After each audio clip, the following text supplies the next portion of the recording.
ত্রিকোণমিতির আরেকটা চ্যাপ্টার ত্রিকোণমিতিক অভেদাবলী এবং ত্রিকোণমিতিক অনুপাত। এই চ্যাপ্টার থেকে আমরা টোটাল 6টা প্রশ্ন তোমাদের জন্য ইম্পর্টেন্ট বলে বেছে নিয়ে এসেছি। তো তার মধ্যে প্রথম যেটা আমাদের মনে হয়েছে 5-এর 9 দাগেরটা, ঠিক আছে, বা এইটার মতো অনেক রকম রয়েছে। তো মেইনলি হচ্ছিল এই মান বসানো টাইপের যে অঙ্কগুলো রয়েছে সেগুলোর মধ্যে একটা আসার খুব চান্স আছে। তো দেখো কি করব, ডাইরেক্ট তোমরা জানোই যে মান বসাতে হবে। সাইন 30 মানে কত? হাফ। হাফ তার হোল স্কোয়ার করলে 1/4। 1 প্লাস সাইন 45 ডিগ্রি কত? 1/√2, তাহলে তার হোল স্কোয়ার কত হবে? Half. Into cos 60 degree. Cos 60 degree কত হয়? দেখো কস, আমি মনে রাখছি কিভাবে, তোমরা সেই প্রসেসে যদি মনে রাখো তাহলে তাড়াতাড়ি হবে। কস 60 বলতে কত হয়? সাইন 30 যত হয় সেটাই। তাহলে সাইন 30 কত হয়? হাফ। তাহলে হাফ এর হোল স্কোয়ার 1/4 প্লাস কস 30 কত হবে? √3/2। √3/2 তার হোল স্কোয়ার করলে কত হয়? 3/4 ডিভাইডেড বাই কোসেক 90।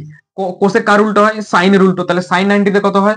1, তার উল্টো 1ই হবে, আর 1 স্কোয়ার তো 1ই হবে, মাইনাস কট 90, tan 90 এর উল্টো। tan 90 তে কত হয়? অসংজ্ঞাত, তার উল্টো 0, তাহলে 0 স্কোয়ার 0ই হবে, ভাগ সাইন 60 ডিগ্রি কত? √3/2 ইন্টু tan 30 ডিগ্রি কত? 1/√3। এটা আলাদা আছে, ঠিক আছে। তো আমরা দেখতে পাচ্ছি এখান থেকে আমরা 4 লসাগু নিচ্ছি। 4 লসাগু নিলে 4 মাইনাস 1, আর নিচে কত থাকছে? নিচে 2 লসাগু যাচ্ছে, তাহলে 2 যোগ 1। এখানে গুণ আছে, আর দেখো এখানে 1 মাইনাস 0 মানে 1ই হবে, তাহলে ভগ্নাংশের নিচে 1 থাকার মানে না লিখলেও চলে। তাহলে ওপরে যে দুটো ভগ্নাংশ আছে তাদের মধ্যে যদি 4 লসাগু নিই তাহলে ওপরে 1 যোগ 3 আর ডান দিকে ভাগ। এবার দেখো এই দুটোর মধ্যে গুণ আছে, তাহলে নিচে √3 ওপরে √3 কেটে যাবে, তাহলে পড়ে রইলো কত? খালি হাফ। ঠিক আছে, ঠিক আছে। তো এবার এখানে কত হলো? 4 থেকে একবার দিলে 3/4, এবং নিচে যে ভগ্নাংশ আছে, সবসময়ের জন্য বলি মাঝখানে সবসময় একটা বড় ভগ্নাংশ থাকে, তার নিচে যে ছোট ভগ্নাংশ থাকে সেটা জাস্ট উল্টে যায়।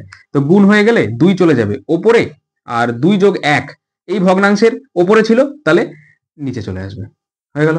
গুণ 3 আর 1 4/4 ভাগ হাফ। তো 4/4 এখানেই কেটে গেল, 3 দিয়ে 3 কেটে গেল, এখানে কেটে গেল, তাহলে কত পড়ে রইল এখানে? হাফ। হাফ, ঠিক আছে। গুণ এখানে 1 বললে সেই হাফই থাকবে, ভাগ হাফ। তাহলে হাফের থেকে যদি হাফ ভাগ করি তাহলে কত থাকে? 1 থাকে। 1 হলো তোমাদের রাইট অ্যান্সার। যাই হোক, আমার অঙ্কটা করানোর মোটিভ হচ্ছে হলো এই যে তোমাদের এই মানে মনে রাখার যে পদ্ধতি সেটা যদি তোমরা একবার বুঝে যাও তোমরা যে কোনো মান সঠিকভাবে বের করতে পারবে। যাই হোক, তো এইটার উপরে বেস করে যে কোনো প্রশ্ন দিতে পারে। আমি তো এখানে এই অঙ্কটা করালাম, কিন্তু তোমাদের cos 60 এর জায়গায় tan 60 ও থাকতে পারতো, sin 60 এর জায়গায় cos 60 থাকতে পারতো। তো যাই হোক, তোমরা যদি মানগুলো মাথায় রাখো অঙ্কগুলো করতে সুবিধা হবে। পরের যে প্রশ্ন সেটা হচ্ছিল তোমাদের 6-এর 4 নম্বর প্রশ্নটা একটু ইম্পর্টেন্ট বলে মনে হলো। তো এটা বলেছে দেখাই যে এই বাম পক্ষ সমান সমান ডান পক্ষ। তোমরা জানো যে এটা বাম পক্ষ ডান পক্ষ প্রমাণ করার অঙ্ক। তাহলে প্রথমেই আমরা একটা কাজ করি, বাম পক্ষ লিখি। বাম পক্ষ সলভ করব, যা বেরোবে ডান পক্ষের সাথে সলভ করব, তার সাথে যদি সমান আসে তাহলেই প্রমাণিত হয়ে গেল। তো cos 30 আছে, ডাইরেক্ট মান বসাই। cos 30 মানে কি? sin 60 degree. তো sin 60 ডিগ্রি কত হয়? √3/2। ঠিক এইভাবে মনে করবে, তাহলে খুব তাড়াতাড়ি হবে এবং অ্যাকুরেট মান হবে, ভুলবে না কখনো। cos 30 ওই একই হবে, √3/2। তো যদি আমরা আচ্ছা ডান দিকেই করি, সমাধান করি, আমরা দেখতে পাচ্ছি ওপরে এখানে 2 লসাগু হবে, তাহলে এখানে কত থাকবে?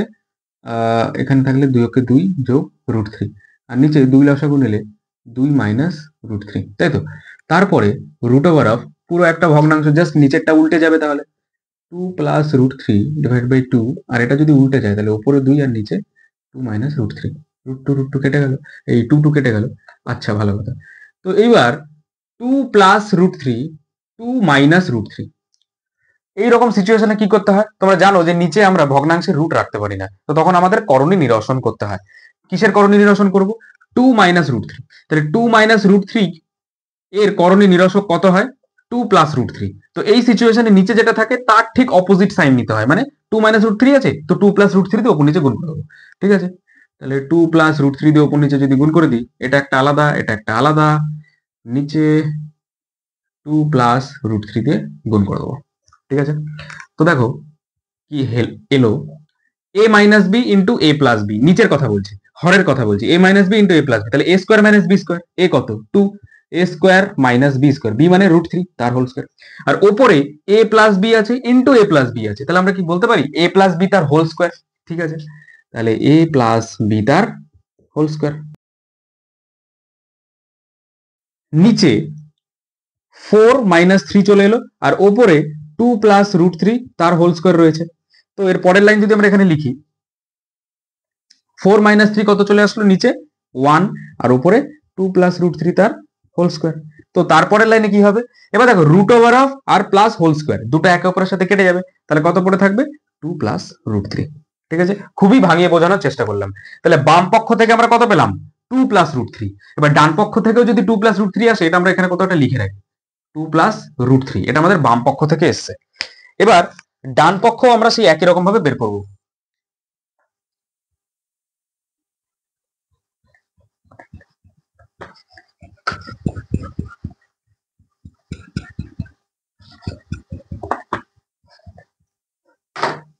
দেখো এবার আমরা কি লিখবো, ডান পক্ষ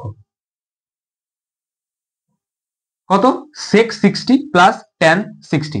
আচ্ছা তোমরা ডাইরেক্ট মান বসিয়ে দাও, sec 60 মানে কার উল্টো হবে, cos 60 যা হবে তার উল্টো। এবার cos 60 কত হবে, sin 30 যত হবে, তো sin 30 হাফ হয়, তার উল্টো কত হবে 2 হবে, প্লাস tan 60 ডিগ্রি তো ডাইরেক্ট √3। দেখো মিলে গেল 2 + √3 2 + √3। তাহলে এই সময় তোমরা কি লিখবে, এই সময় লিখবে বাম পক্ষ সমান সমান ডান পক্ষ, তাই তো, আর ব্র্যাকেটে প্রুভড। অঙ্কগুলো খুব সোজা হয়, মান বসানোর অঙ্ক, প্রমাণ করে দিলেই অঙ্ক মিলে যাবে। 6-এর 5 নম্বর অঙ্কটা আমাদের খুব গুরুত্বপূর্ণ বলে মনে হলো, তো চলো অঙ্কটা করে দেখাই। বাম পক্ষে কত আছে, ডাইরেক্ট মান বসিয়ে দেবো, 2 × tan square 30 degree, tan 30 degree মানে 1/√3 তার হোল স্কয়ার, তাই তো।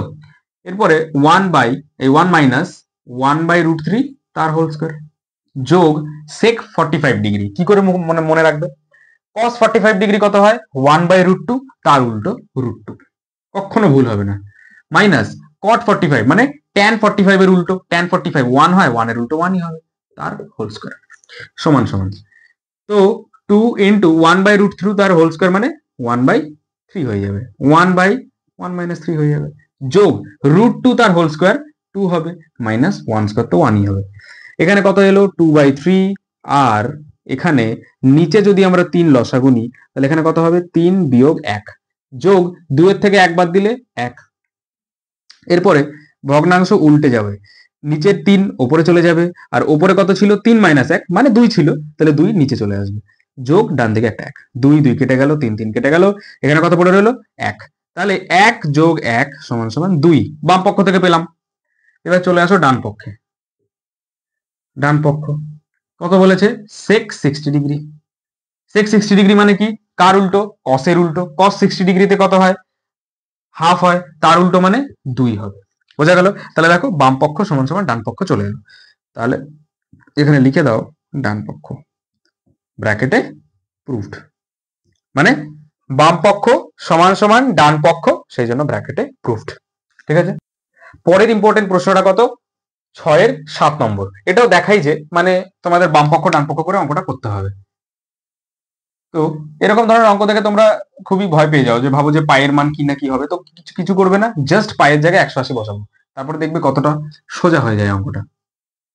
তাহলে বাম পক্ষ ডাইরেক্ট পায়ের জায়গায় 180 যদি লিখি, তাহলে 180/3 গুণ, এখানে গুণ আছে, tan 180/6 যোগ sin 180/2 গুণ cos 180/3, এই দুটো একটা, এই দুটো আর একটা টার্ম, সমান সমান 3 দিয়ে যদি 180 কাটা যায় 60 ডিগ্রি হয়, 6 দিয়ে যদি কাটা যায় 3 6 18 মানে 30 ডিগ্রি হয়, 2 দিয়ে 90 ডিগ্রি, 3 দিয়ে 60 ডিগ্রি, তাহলে sin 60 ডিগ্রি মানে কত √3/2 গুণ tan 30 ডিগ্রি মানে কত 1/√3, এটা হলো একটা, যোগ sin 90 ডিগ্রি 1 গুণ cos 60 ডিগ্রি হাফ, তাহলে কত পেলাম √3 কেটে গেল, হাফ যোগ হাফ কত পেলাম 1, তাহলে বাম পক্ষ থেকে 1 পেলাম। এবার আমাদের ডান পক্ষ, ডান পক্ষে কি আছে 2 sin স্কয়ার পাই/4, পাই আছে, কি করব পাইয়ের জায়গায় 180 বসাবো, ডিভাইড বাই 4 তার হোল স্কোয়ার করবো। 4 দিয়ে যদি কেটে দিই 4 4 16, 4 5 20, 45 ডিগ্রি। তাহলে 2 ইন্টু সাইন 45 ডিগ্রির মান কত হয়? 1/√2। তাহলে 1/√2 তার হোল স্কোয়ার। তাহলে 2 ইন্টু 1/2 এলো। 2 দিয়ে 2 যদি কেটে যায় তাহলে কত পড়ে রইলো? 1। তাহলে বাম পক্ষ যা এলো ডান পক্ষও তাই এলো। তাহলে তোমরা লিখবে বাম পক্ষ সমান সমান ডান পক্ষ। বুঝতে পারলে? আর ব্র্যাকেটে প্রুভড। এটাই তোমাদের রাইট অ্যান্সার। পরের ইম্পর্টেন্ট প্রশ্নটা হচ্ছে হলো তোমাদের 7-এর 1 নম্বর প্রশ্ন। কি বলছে? x sin 45 degree into cos 45 degree into tan 60 degree সমান সমান যদি এত হয় তাহলে x এর মান নির্ণয় করি। স্বাভাবিক ব্যাপার, এখানে x এর মানটা পেয়ে যাবো যদি সবকটার মান বসিয়ে দিই। Answer x into sign 45 degree কত? 1/√2 গুণ cos 45 ডিগ্রি 1/√2 গুণ tan 60 ডিগ্রি √3 সমান সমান ডান দিকে কত? tan 45 ডিগ্রিতে 1 হয় তার whole square minus cos 60 degree কত হয়? হাফ হয়। ঠিক আছে, ব্যাস। তো এখান থেকে খালি x এর মান বের করবো। কি করে বের করবো? x তার সাথে √3, কারণ √3 নিচে কিছু আছে, মানে নিচে কিছু নেই মানে মনে মনে একটা 1 আছে। তাহলে উপরে আছে √3 এবং উপরে x আছে, দুটোকে গুণ করে দিলাম। ভাগ √2 ইন্টু √2 কত হবে? 2 হবে। আর 1 স্কোয়ার তো 1ই হবে, মাইনাস হাফ। বা x বা √3x ডিভাইডেড বাই 2 সমান সমান 1 থেকে হাফ বিয়োগ করলে হাফই থাকে। নিচের 2 কেটে গেল। তাহলে কত পেলাম? √3x সমান সমান 1। তাহলে x সমান সমান 1/√3। এটাই হলো তোমাদের অ্যান্সার। খুবই সোজা অঙ্ক, 2 মিনিটে অঙ্কগুলো হয়ে যাবে। কোষে দেখি 23.2 এর 8 নম্বরের অঙ্কটা লাস্ট ইম্পর্টেন্ট বলে আমাদের মনে হলো। তো দেখো অঙ্কটা কি বলছে? x tan 30 degree plus y cot 60 degree equals to 0 এবং 2x minus y tan 45 degree equals to 1 হলে x ও y এর মান হিসাব করে লিখি। খুবই সহজ। প্রথম যে সমীকরণ ডাইরেক্ট লিখে নি, ঠিক আছে, cot 60 ডিগ্রি সমান সমান 0 বা x ইন্টু tan 30 ডিগ্রি মানে 1/√3 যোগ cot 30 ডিগ্রি মানেও 1/√3 সমান সমান 0 বা x by √3 plus y by √3 সমান সমান 0 বা x এর মান যদি আমরা বের করি ডান দিকে y-টাকে নিয়ে গেলে মাইনাস y বাই √3। তো নিচের √3 কেটে গেল। তাহলে আলটিমেটলি অতএব x সমান সমান মাইনাস y। এটা আমরা পেলাম। হলো? এবার এখন দ্বিতীয় সমীকরণে x এর মান বসিয়ে পাই।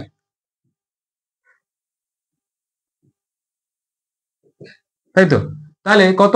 2x minus y tan 45 degree যা আছে লিখে নাও সমান সমান 1 বা 2x minus y into tan 45 কত হয়? 1 হয়। তাহলে লেখার তো কোনো দরকার নেই, y থাকবে সমান সমান 1। এবার x এর জায়গায় কত বসাবো? Minus y। তাহলে বসিয়ে দাও 2 into minus y equals to 1 বা মাইনাস 2y মাইনাস y সমান সমান 1। তাহলে আমরা বাদিক থেকে কি পেলাম? মাইনাস 2y আর মাইনাস y মিলে কত হয়? মাইনাস 3y সমান সমান 1। তো এখান থেকে যদি y এর মান বের করি তাহলে কত আসবে? মাইনাস 1/3।